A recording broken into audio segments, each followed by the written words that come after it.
जी, बिस्मिल्लाहिर्रहमानिर्रहीम। हमने कल सबसे पहले हमने पढ़ा था कि टैक्स क्या होता है, टैक्स में, फी में और फंड के अंदर क्या फर्क है। तो हमने ये देखा था कि टैक्स जो है, एक तो सबसे पहला जो उसका एलिमेंट है वो है कंपल्सरी कंट्रीब्यूशन ऑफ वेल्थ। ठीक है, कि इसके अंदर आपके पास कोई डिस्क्रिशन नहीं है, ये कंपल्सरी कंट्रीब्यूशन है। हुकूमत आपके ऊपर जो है वो कंपल्सरीली लगाती है और आपकी लीगल ऑब्लिगेशन है कि आप उसको पे करें। कंपल्सरी कंट्रीब्यूशन ऑफ वेल्थ है, लेविड अपॉन पर्सन। ठीक है, दूसरा कि लेविड अपॉन पर्सन्स। पर्सन्स की हम डेफिनेशन जो है, इंशाल्लाह आज मैं थोड़े से डेफिनेशन पोर्शन में जाके आपको बताऊंगा कि पर्सन्स का जब इनकम टैक्स या टैक्स लॉज के अंदर इस्तेमाल होता है तो पर्सन से क्या मुराद लिया जाता है, ये इंशाल्लाह आज देखिए। ठीक है, लगाता कौन है? By the state. किस काम के लिए लगाती है? To meet the expenses. और वो एक्सपेंसेस किस लिए होते हैं? Providing common benefits to the residents. ठीक है, ये डेफिनेशन हमने पढ़ी थी टैक्स की। ठीक है, इसको स्टेचुटरी, ये एक जर्नल सी डेफिनेशन है जिसका मैंने जिक्र किया था। लॉ के अंदर इसकी डेफिनेशंस में मौजूद हैं, लेकिन मोर और लेस उनकी वर्डिंग भी इसी तरह है, स्टेचुटरी डेफिनेशन जिनको कहते हैं। ठीक है, उसके बाद मैंने आपको बताया था कि फी जो है, फी क्या होता है? फी कंपल्सरी कंट्रीब्यूशन नहीं है, ये पे करने वाला जो है उसकी डिस्क्रिशन है कि वो उसको पे करे या ना करे। ठीक है, अगर वो उसको पे करेगा तो उसका बेनिफिट मिलेगा, और अगर पे नहीं करेगा तो उसको बेनिफिट वो अवेल नहीं कर सकता। इसका कोई कॉमन रेजिडेंट्स के साथ या उनके बेनिफिट्स के साथ कोई ताल्लुक नहीं है। मैं दो तीन आपको एग्जांपल दी थी। किसी पब्लिक यूनिवर्सिटी में आप फी पे करते हैं, इस्लामिक इंटरनेशनल यूनिवर्सिटी में, कायद आजम यूनिवर्सिटी में आप फी पे करते हैं तो आप एलिजिबल होते हैं वहां से एक बेनिफिट उठाने के लिए, जो कि पढ़ने की सूरत में हो सकता है। आप जो है, जब आप ड्राइविंग लाइसेंस की फी पे करते हैं तो आप एलिजिबल हो जाते हैं एक फायदे के लिए। वो फायदा है कि आप सेफली ड्राइव कर सकते हैं। ठीक है, तो जब आप गवर्नमेंट को आपके बजट का पार्ट बन रही हैं, वो फी हो या टैक्स हो। ठीक है, लेकिन टैक्स जो है और फी के अंदर ये फर्क है, वो कंपल्सरी कंट्रीब्यूशन है, ये डिस्क्रिशन है। ठीक है, ये बात हमने डिस्कस की थी। उसके बाद मैंने आपको फंड बताया था। डिफरेंट गवर्नमेंट के फंड होते हैं, लाइक आपका प्रोविडेंट फंड है, ग्रेजुटी फंड है, और आपके बेनेवोलेंट फंड वगैरह वगैरह। तो उसके अंदर आप अगर कंट्रीब्यूट करते हैं तो आप जो है उसमें एलिजिबल होते हैं फायदे के लिए, और अगेन वो आपकी कंट्रीब्यूशन है, कंपल्सरी लेविट नहीं है। ठीक है, उसके बाद मैंने जिक्र किया था आपके साथ फिस्कल पॉलिसी का और बजट का। मैंने अर्ज किया था कि ये दोनों लफ्ज जो हैं इंटरचेंजेबली यूज होते हैं, फिस्कल पॉलिसी और बजट। लेकिन फिस्कल पॉलिसी जो है ये एक ब्रॉडर कंसेप्ट है, बजट थोड़ा सा उसका छोटा, थोड़ा सा उसकी निस्बत कंसेप्ट है। फिस्कल पॉलिसी के अंदर कुछ और पॉलिसी मैटर भी आ जाते हैं, लेकिन बजट के अंदर क्या होता है, जिसको आप एक फाइनेंस बिल भी कहते हैं, ये भी बजट से पहले उसका नाम फाइनेंस बिल होता है, फिर वो बजट बनता है और ये आपकी फिस्कल पॉलिसी का हिस्सा होता है। तो बजट में मैंने आपको बताया था कि बजट की दो साइड्स होती हैं। जिस तरह आप अकाउंटिंग इक्वेशन होती है या आप मैथमेटिक्स जो है उसके अंदर आपने पढ़ा होगा कि right side is equal to left hand side. तो इसकी जो लेफ्ट हैंड साइड है उस पर आपकी रिसीट्स होती हैं, और राइट हैंड साइड पे आपकी पेमेंट्स होती हैं। और ये इसका ये जो है इसका एक तवाजुन होता है, इसका एक बैलेंस होता है। तो आपको रिसीट्स आती हैं और उसके अगेंस्ट आपकी पेमेंट होती है। अगर आपकी रिसीट्स और आपका पेमेंट जो है वो बराबर हो तो इसका मतलब है आपका बजट जो है बड़ा एक मुतवाजन बजट है। लेकिन अगर आपकी रिसीट्स ज्यादा हो और आपकी पेमेंट्स कम हो तो ये आपका जो है बजट सरप्लस सरप्लस होता है, कि आपके पास इनकम ज्यादा है, आपके पास रिसीट ज्यादा है और आपके पास पेमेंट कम है। अगर आपकी पेमेंट ज्यादा हो और आपकी रिसीट कम हो तो फिर आप बजट डेफिसिट के अंदर चले जाते हैं, जो कि हमारे यहाँ पाकिस्तान के अंदर ये सिनेरियो है। ठीक है, अच्छा जी। उसके बाद मैंने आपको बताया था कि जो रिसीट साइड है उसके आइटम्स क्या क्या होते हैं, उसको फर्दर हम कैसे रेफर करते हैं। वो उसके अंदर आप टैक्सेस आते हैं, उसके अंदर टैरिफ्स आते हैं, उसके अंदर गवर्नमेंट की रिसीव की जाने वाली फी आती है, उसके अंदर पेनल्टीज आती हैं, फाइन्स आती हैं। ये सारे गवर्नमेंट की इनकम है। और फिर आपकी इसके अंदर आपको फॉरेन एड्स, फॉरेन ग्रांट्स आती हैं, और जब ये आपका बजट डेफिसिट में जाता है तो उसको जो है वो फिल करने के लिए, उस डिप को कवर करने के लिए दो तरीके होते हैं। एक इंटरनल बारोइंग होती है, एक एक्सटर्नल बारोइंग होती है।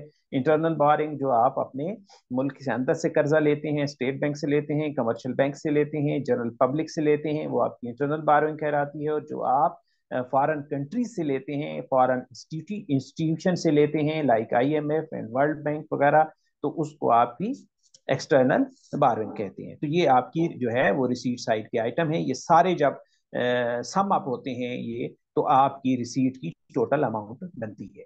ठीक है, उसके बाद आपकी पेमेंट साइड आती है। पेमेंट साइड में मैंने आपको बताया था कि पेमेंट साइड में आपके गवर्नमेंट के एक्सपेंडिचर होते हैं, जिसमें डेवलपमेंटल एक्सपेंडिचर होते हैं, नॉन डेवलपमेंटल एक्सपेंडिचर होते हैं। इसको मैंने डिटेल में बताया कि डेवलपमेंटल वो होते हैं जिससे जॉब क्रिएशन होती है, इकोनॉमी के अंदर उसका एक पॉजिटिव कंट्रीब्यूशन होती है। वो सारे के सारे आपके जो हैं वो डेवलपमेंटल एक्सपेंडिचर कहलाते हैं। और आपके जो जिनसे ये काम नहीं होते वो आपके जो है नॉन डेवलपमेंटल एक्सपेंडिचर होते हैं। उसके बाद डेफिसिट फाइनेंसिंग जो है वो भी आपकी एक्सपेंस साइड का आइटम होता है, क्योंकि वहां पे शार्ट फॉल आओ तो शार्ट फॉल पूरा करने के लिए वो भी आपका जो है डेफिसिट फाइनेंसिंग भी आपकी पेमेंट साइड का आइटम है। उसके बाद गवर्नमेंट की दी जाने वाली सब्सिडीज जो हैं वो भी आपकी एक्सपेंडिचर साइड का आइटम है। उसके बाद आपकी ट्रांसफर पेमेंट्स हैं, इस पे मैंने बात की थी। ट्रांसफर पेमेंट्स वो होती हैं जिसके अगेंस्ट आपको कोई फायदा नहीं मिलता। ठीक है, जैसे कि पेंशन है। पेंशन जो है वो लोग रिटायरमेंट के बाद ले रहे होते हैं, ना वो आपको सर्विसेज दे रहे होते हैं, और घर बैठे गवर्नमेंट के ऊपर एक ये वजन है, गवर्नमेंट के ऊपर एक खासा बोझ है, जिसकी लास्ट बजट के अंदर जो नहीं, इससे पिछले वाला जो बजट था उसके अंदर इसका बड़ा जिक्र आया था। और IMF की जो कंडीशंस आई थी उनमें भी एक कंडीशन थी कि ये आप पेंशन को कम करें, इसका कोई ड्यूरेशन बनाएं, ये नहीं है एक आदमी को ताहयात आप पेंशन देते रहें। तो ये इसके ऊपर बड़ी डिस्कशन हुई थी, ये डिस्कशन का पार्ट रहा था। अच्छा, उसके बाद हमने क्या जिक्र किया था जी? कोई मुझे हेल्प आउट कर सकता है? आप लोग मौजूद हैं? सर टैक्स की टाइप्स बताई थी आपने। हाँ सर हाँ, डायरेक्ट गुड गुड। जी जी जी, गुड गुड गुड, वही याद आ गया। उसके बाद जो है, उसके बाद मैंने आपको बताई थी टैक्स की टाइप्स। उसमें मैंने आपको बताया था डायरेक्ट टैक्स और इनडायरेक्ट टैक्स। थोड़ा सा डिटेल में मैंने आपको बताया। डायरेक्ट टैक्स वो होता है जो आप जिसका इंसिडेंस ऑफ टैक्सेशन जो है वो आपके ऊपर होता है, जो पर्सन उसको पे कर रहा होता है उसकी जिम्मेदारी होती है उसको पे करना।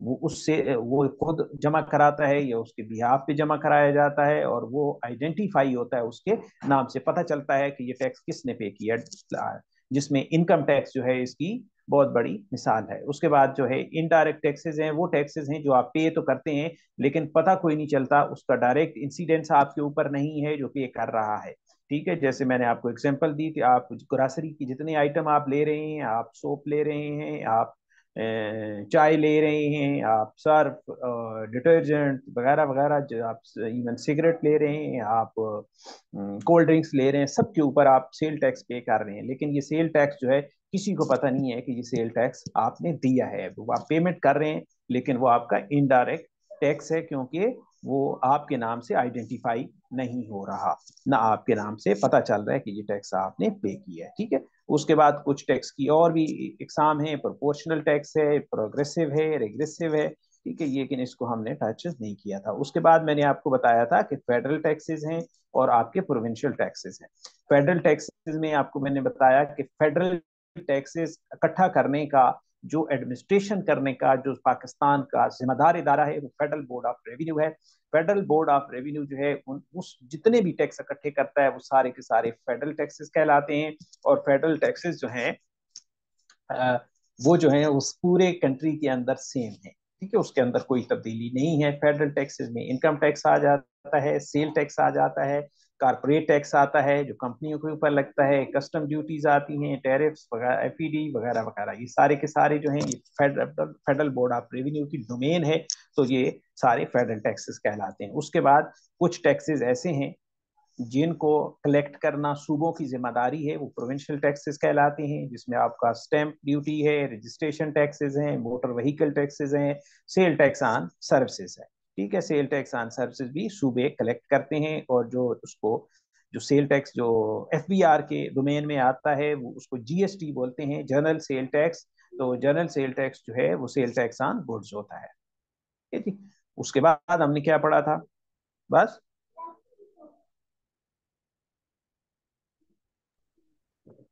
सर यही सब था। जी, कोई और चीज तो नहीं पढ़ी थी ना? नहीं। ओके।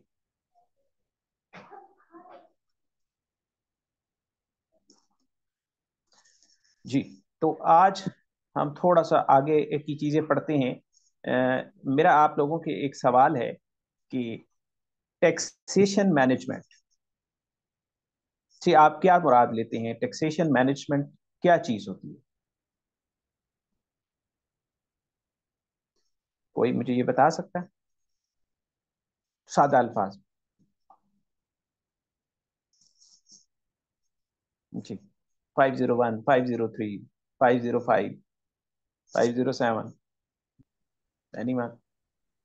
सर इसकी कोई स्टेचुटरी तो डेफिनेशन नहीं मालूम, लेकिन आई थिंक कि मैनेज किस तरह होता है, टैक्स कैलकुलेट किस तरह होता है, रिसीव किस तरह होता है, उसी को मैनेजमेंट कहते हैं। हम्म, बिल्कुल ठीक बात है। कोई और?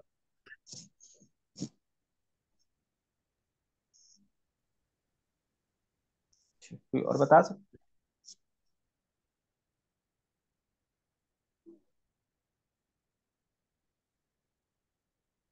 कोई नहीं। सर इसमें टैक्स का पर्पस आ सकता है कि इसको पे किस तरह करना है, हम्म, टाइम किस तरह हम इसको पे करें, फाइनेंसिस मतलब इसमें मैनेज करना होगा, I think so.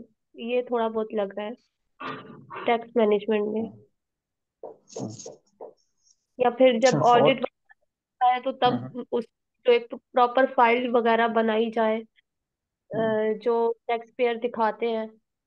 I think hmm. So tax management में ये सब चीजें आ जाएंगी। ठीक है। जी, किसी और का कोई एडिशन है? Sir as far as I can understand from the term, इसके अंदर मेरे ख्याल से कि किस तरीके से जो है मतलब ऑडिट होगा, किस तरीके से फाइलिंग होगी, किस तरीके से डिडक्शन होगी, जैसे और लोगों ने भी कहा कि मैनेज कैसे होगा, तो उसके अंदर मेरे ख्याल से ये तीनों चीजें जो है वो आएंगी। ये ठीक है, जो मैसेज कर रहे हैं मैं मैसेज भी देख रहा हूँ। अच्छा।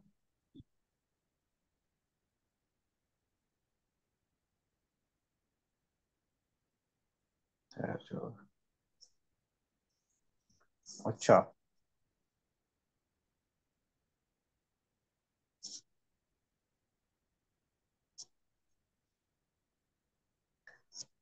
अच्छा, टैक्सेशन मैनेजमेंट ना बेसिकली किसका काम है? टैक्सेशन मैनेजमेंट टैक्स कंसल्टेंट्स का काम है। टैक्सेशन मैनेजमेंट इदारे के सीईओज का काम है, चीफ ऑपरेटिंग ऑफिसर्स का काम है, इदारे के सीएफओ का काम है, और इदारे का जो हेड टैक्सेशन है, जो एम्प्लाई है, मैनेजर टैक्सेशन है, जो भी उसको नाम है, इन सारे लोगों का काम है टैक्सेशन मैनेजमेंट। टैक्सेशन मैनेजमेंट में सबसे पहली जो चीज आती है वो है कि आपने अपने बिजनेस के लिए किस बिजनेस की जो फॉर्म है उसको आपने सिलेक्ट करना है। ठीक है, आपने बिजनेस की कौन सी फॉर्म जो है उसको आपने सिलेक्ट करना है, वो जिसमें आपको फायदा है। आप चूंकि बनने जा रहे हैं टैक्स कंसल्टेंट, आप बनने जा रहे हैं टैक्सेशन कंसल्टेंट, टैक्सेशन मैनेजर, आपने लोगों को मशवरा देना है, आप लोगों को एडवाइजरी देनी है, आपने ओपिनियन देने हैं टैक्स के हवाले से। ठीक है, तो इसलिए ये चीज मैं आपसे पूछ रहा हूं। तो सबसे पहले आपने क्या करना है, टैक्सेशन मैनेजमेंट के अंदर आपने सिलेक्शन करनी है बिजनेस की हमारी फॉर्म क्या होनी चाहिए। बिजनेस की फॉर्म से क्या मुराद है, बता सकते हैं मुझे? असल में मेरे लिए कोई इतना मसला नहीं है कि मैं एक तरफा भी पढ़ाता रहूं, लेकिन मैं चाहता हूं कि आप लोग, मुझे अंदाजा हो कि आप लोग मेरे साथ मौजूद हैं, और जो है ना हमारी पार्टिसिपेशन जो है वो हो रही है, तो हम पार्टिसिपेशन से पढ़ रहे हैं। जी। फॉर्म ऑफ बिजनेस से आपकी क्या मुराद है? सर के पब्लिक है या प्राइवेट कंपनी होगी या हाँ। पार्टनरशिप कंसर्न होगी? 505 मारिया ताहिर चौधरी। जी, बिल्कुल सही आपने कहा है। सबसे पहले आपने ना अपने हर एक की टैक्सेशन डिफरेंट है। वो फॉर्म्स कौन सी हैं? वो फॉर्म्स हैं कि आपने सोल प्रोप्राइटरशिप बनानी है, आपने पार्टनरशिप एक्ट 1932 वाली पार्टनरशिप बनानी है, आपने एलएलपी बनानी है, लिमिटेड लायबिलिटी पार्टनरशिप बनानी है, आपने एसएमसी प्राइवेट लिमिटेड बनानी है, आपने प्राइवेट लिमिटेड बनानी है, आपने पब्लिक लिमिटेड कंपनी बनानी है, आपने अपने बिजनेस की फॉर्म क्या रखनी है। ये सबसे पहले टैक्स मैनेजमेंट में सबसे पहले ये चीज आती है। और अगर इनकी आप टैक्सेशन पे जाएं, इंशाल्लाह पढ़ेंगे जब हम, तो इसको देखेंगे। अगर हम इसकी टैक्सेशन पे जाएं तो सोल प्रोप्राइटरशिप की टैक्सेशन डिफरेंट है, उसके रेट्स डिफरेंट हैं। एओपी जो है, एसोसिएशन ऑफ पर्सन, जिसको पार्टनरशिप कहते हैं, फर्म भी कहते हैं, उसकी जो टैक्सेशन है वो डिफरेंट है। और कंपनीज की डेफिनेशन सॉरी जो टैक्सेशन है वो डिफरेंट है, रेट्स डिफरेंट है। ठीक है, उसका जो तरीकाकार है, जो उसका प्रोसीजर है वो डिफरेंट है। सबसे पहले टैक्स मैनेजमेंट में आपने, ये मैं प्रैक्टिकल बात कर रहा हूं कि मेरे पास या आप लोगों के पास, आप बीइंग टैक्स कंसल्टेंट या वकील, जब लोग आपके पास आएंगे तो आपने बीइंग कंसल्टेंट ये डिसाइड करना है कि इस आदमी का वॉल्यूम ऑफ बिजनेस क्या है, किस तरह का इसका बिजनेस है, उसकी बिजनेस की साइकिल को आपने समझना है। और उसके बाद आपने उसको मशवरा देना है कि आपकी बिजनेस की फॉर्म सोल प्रोप्राइटर होनी चाहिए, पार्टनरशिप होनी चाहिए, पब्लिक लिमिटेड कंपनी होनी चाहिए, लिमिटेड कंपनी हो, प्राइवेट लिमिटेड होनी चाहिए, वो आपकी एसएमसी होनी चाहिए, या दो से ज्यादा मेंबर वाली प्राइवेट लिमिटेड होनी चाहिए। ये सारी बातें आपने उसको बीइंग कंसल्टेंट एडवाइस करनी है। ये टैक्स मैनेजमेंट का पहला काम, टैक्स मैनेजर्स का, टैक्स कंसल्टेंट्स का पहला काम। ठीक है, उसके बाद जब ये चीज डिसाइड हो जाएगी तो फिर आपने बीइंग टैक्स कंसल्टेंट जो टैक्स मैनेजमेंट करनी है, उसमें जो दूसरा काम आपने करना है वो क्या है? वो ये है कि उस जो आपका क्लाइंट है उसको गोल जो है, उसका जो गोल है वही आपका गोल है। उसका गोल क्या है? जो आपका टैक्स पेयर है, जो आपका क्लाइंट है, उसका गोल क्या है, तो बता सकते हैं मुझे? अच्छा, सर मैं उसको सोने नहीं दूंगा आपको। टैक्स ठीक है, फाइल कर। आप 507 आप बताएं। एक टैक्स पेयर है, एक क्लाइंट है, वो आपके पास आता है, उसका गोल क्या है, उसका ऑब्जेक्टिव क्या है, वो आपके पास क्यों आया है, आपको उसने अपना टैक्स कंसल्टेंट क्यों रखा है? सर जी, टैक्स फाइल करनी। 507। नहीं, पहले 507 बताएं किधर है, गायब है। ठीक है, 506 किरण शाह। जी सर। जी बेटा, कोई बंदा, आप वकील है ना बेटा, किरण जी शाह? जी। अच्छा, मैं, देखिए कोई भी क्लाइंट जब आपके पास आता है, आपके पास कोई फैमिली का केस लेके आता है, या कोई आपके पास सिविल मैटर लेके आता है, कोई क्रिमिनल मैटर लेके आता है, तो उसका कोई गोल होता है ना, कोई ऑब्जेक्टिव होता है ना। एक आदमी है, तो उसके ऊपर एफआईआर होगी, ठीक है, उसकी अभी उसको अरेस्ट नहीं किया गया, तो उसका गोल क्या होगा? उसकी बेल हो जाए, अपना बेल प्रोटेक्ट बिफोर करना। अरेस्ट हो जाए, यही यही उसका गोल होगा ना, फर्दर। किरण शाह? जी जी, क्या प्रोटेक्ट ख्याल है? करना अपने आप। जी, अपने आप को प्रोटेक्ट करना आगे किसी भी किस्म की हाँ, उसका गोल प्रॉब्लम से। होगा। ऐसे ही है, ऐसे ही है। अच्छा, एक एक आदमी है, उसके प्लाट पे कब्जा हो गया, वो आपके पास आता है, उसका गोल क्या है? स्टे लेना, प्लॉट का उसके कब्जा उसके पाना। कब्जे कब्जे को छुड़वाना, यही उसका गोल है ना। तो जी एक जी। क्लाइंट बीइंग टैक्स कंसल्टेंट अगर आपके पास आता है, तो उसका गोल क्या है? सर उसको टैक्स पे करना है अपना टाइमली टैक्स है अपना, ताकि उस हम्म, पर जो है वो फर्दर आगे कोई किसी किस्म की पेनल्टी इम्पोज ना हो एफबीआई की तरफ से।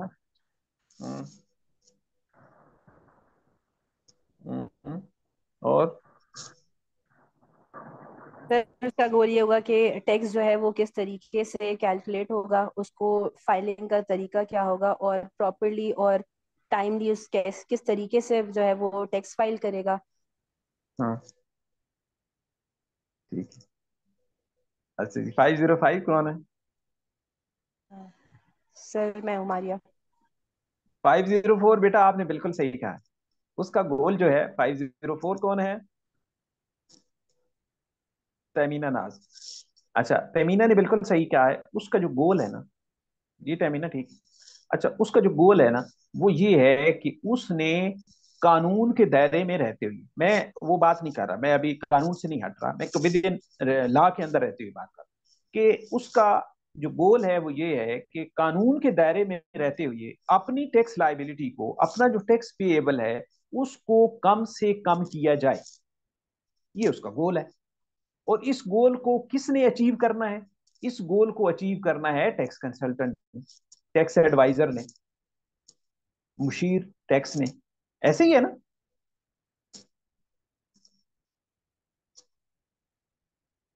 ठीक है ना? अच्छा, अभी मेरा सवाल ये है कि अभी ये गोल तो पता चल गया कि गोल ये है कि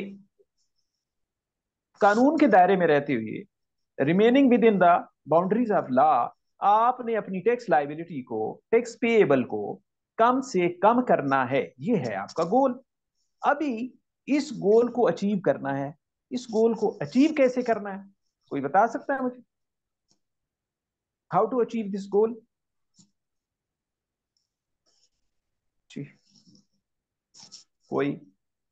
सर उसके अकाउंट्स को बैलेंस कर लेंगे हम, रिसिट और एक्सपेंसेस को बैलेंस कर लेंगे तो उसको पे कम करना पड़ेगा टैक्स, या मे भी पे करना ही ना पड़े।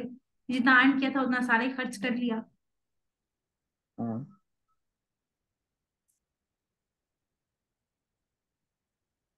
ठीक है, और कुछ?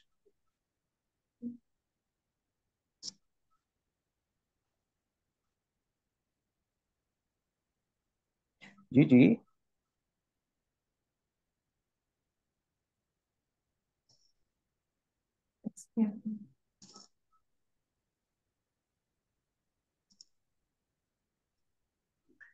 इस गोल को आपको अचीव करने के लिए सबसे पहले तो आपको टैक्स लॉज के बारे में अप टू डेट होना चाहिए।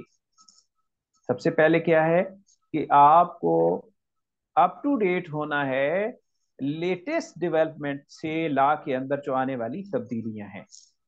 पहला, बीइंग टैक्स कंसल्टेंट, अगर आपको, आप अप टू डेट नहीं होंगे, आपका नॉलेज नहीं होगा, आपको इंफॉर्मेशन नहीं होगी, तो आप ये टैक्स मैनेजमेंट नहीं कर सकते, आप एडवाइस नहीं दे सकते, आप उसको एडवाइस नहीं कर सकते। ठीक है? आपको पता क्या होना चाहिए?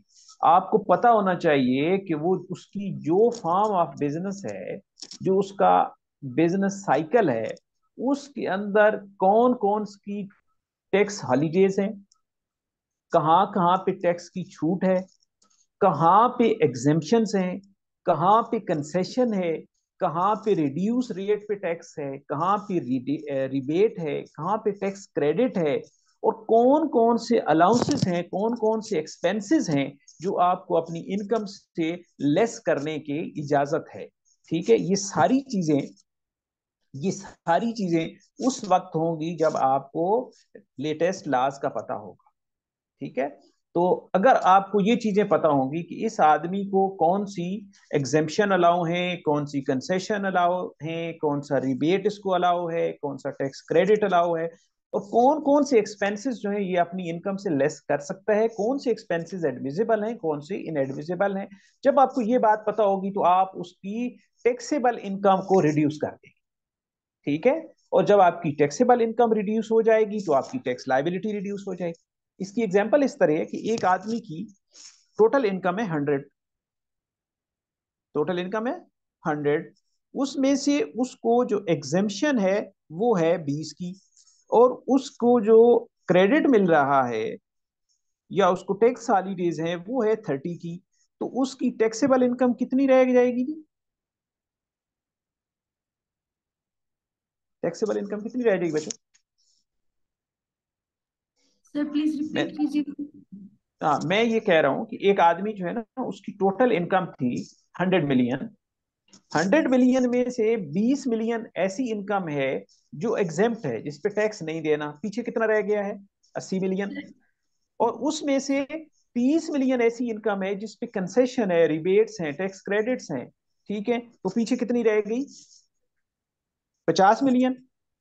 और उसके 10 मिलियन के ऐसे एक्सपेंसेस हैं जो आप इस 50 मिलियन से लेस कर सकते हैं। तो पीछे कितने रह गए हैं? 40 मिलियन। ये आपकी टैक्सेबल इनकम है। और इसके ऊपर आप अपनी tax liability calculate, for example इसके ऊपर टैक्स लाइबिलिटी जो है वो 10% है, तो आपका टैक्स कितना बनेगा? 4 मिलियन। आप समझ रहे हैं मेरी बात? अच्छा, ये जो हमने टोटल इनकम 100 मिलियन से टैक्सेबल इनकम हमने निकाली है 40 मिलियन। यहां तक पहुंचने के लिए ये जो बीच वाली चीजें हैं, ये अगर आप लॉज का आपको पता नहीं होगा, आपने लॉ पढ़ा नहीं होगा, आप चीजों को जानते नहीं होंगे, तो आप कितने पे टैक्स देंगे? आप कहेंगे शायद ये सारे मैंने 100 मिलियन पे टैक्स देना है। ठीक है ना? तो आपने क्या किया है, उसकी टैक्स लाइबिलिटी को अपने लेटेस्ट नॉलेज से रिड्यूस कर दिया है। 100 मिलियन से आप लेके आ गए हैं किधर? 40 मिलियन पे। ठीक है ना? तो ये बेसिकली जो है वो टैक्स, ये बेसिकली टैक्स मैनेजमेंट।